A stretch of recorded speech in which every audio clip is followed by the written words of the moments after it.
am in London this week to promote my new book called May We Be Forgiven. To write a book, you spend so many years sort of sitting by yourself at a desk. So it's really nice because you meet people who are very enthusiastic about your work. It often seems to mean a lot to them, which is a kick for me. I mean, it gives me great joy because when you're writing it, you just don't have any sense of in what way the book is going to have meaning for other people. The world of May We Be Forgiven starts off with the story of two brothers, Harry and George, and really sort of taps into kind of a Cain and Abel, almost sort of biblical aspect of the intensity of the jealousy and the competitiveness and really the passion between brothers in a family, and really a much, much larger story about the state of the world that we live in. The ideas always start for me with what I describe to people as nonfiction.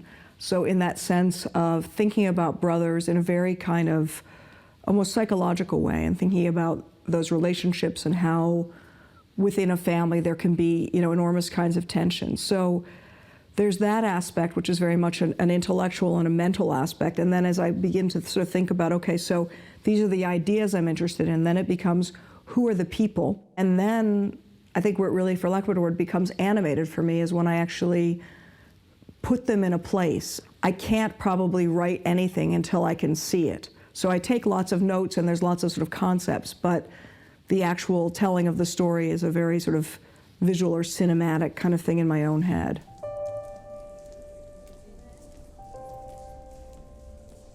Traditionally, children in literature and in film have essentially played sort of walk-on roles, and they're there either as props or to reflect other things. But I actually have enormous respect for children as people. I like thinking about the world through their eyes and the things about a child's point of view that both limit what they're able to tell us, but also how their perspective kind of enhances how we're able to see things. The moment that we're living in is so specifically time and date stamped, and the sort of speed at which technology is changing our lives and the way we relate, I felt like it was important to actually try to find language and imagination for that. I think that technology really has absolutely changed our lives, and that as humans, we haven't even really caught up to what that impact is. I like the ways in which we view photos or the planes of a photograph are different from how we view reality.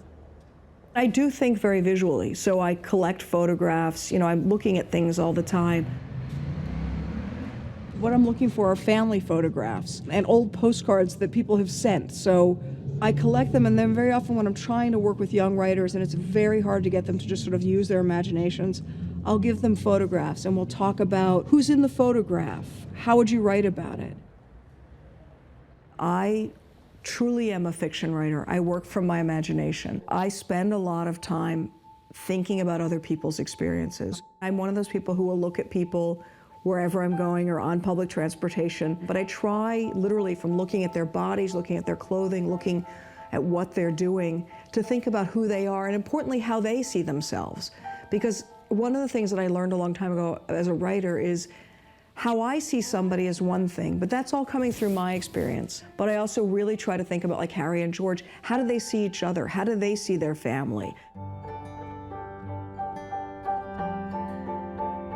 I feel like in terms of my evolution, I guess, part of it is as you get older and you achieve a certain level of accomplishment, with that comes a certain kind of freedom, that you're not as concerned about what other people might think, that you're able to take those risks. And then the downside of it is, in theory, you're also not as naive about it all. And there's something about those first books, nobody is watching what you're doing, nobody is particularly judging what you're doing. There's a pureness to those.